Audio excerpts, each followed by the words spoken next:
Oggi questo interessante convegno dove si è presentato il progetto Aspas Go. Ecco, lei è uno dei produttori, ecco, com'è andata? Ci racconti un po' la sua esperienza? Noi abbiamo messo a coltura questa varietà di asparagi che dalle nostre parti non è coltivata, non è in uso neanche consumarla.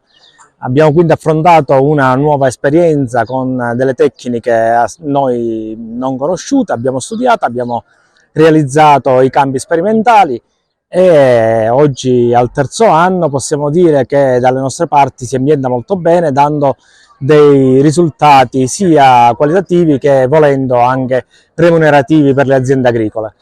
È tutta una filiera che andrebbe costruita, perché necessitano, oltre che il lavoro di campagna, anche degli stabilimenti per la lavorazione, la conservazione e la spedizione, però assolutamente è qualcosa su cui si può programmare un futuro nel nostro territorio. Quali sono state le maggiori difficoltà che ha riscontrato nell'iter della coltivazione? A noi ci siamo imposti, per nostra scelta di coltivazione, l'assenza dei fitofarmaci, cioè dei diserbanti.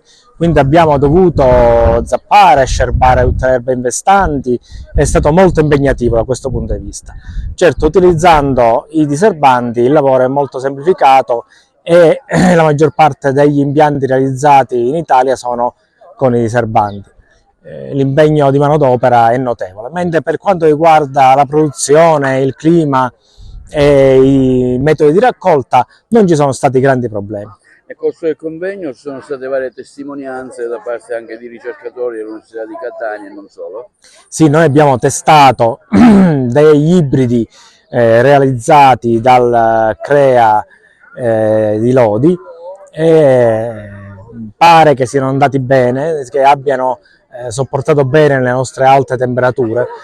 Abbiamo ricevuto spesso in campo la visita delle ricercatrici che hanno raccolto dei campioni, li hanno portati a fare nei loro laboratori tutta una serie di analisi sia genetiche che qualitative e sono rimasti abbastanza contenti. Quindi possiamo dire che il nostro territorio per l'asparago può avere un futuro.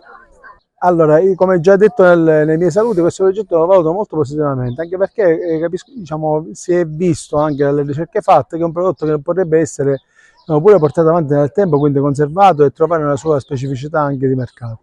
È ovvio che praticamente va migliorata anche la ricerca e abbiamo visto che, essendo anche un prodotto che naturalmente cresce da noi nell'entroterra, potrebbe essere utilizzato anche in queste realtà interne e potrebbe trovare un buon valore di mercato, visto il valore aggiunto che comunque al prodotto rispetto ai prodotti poveri che abbiamo noi.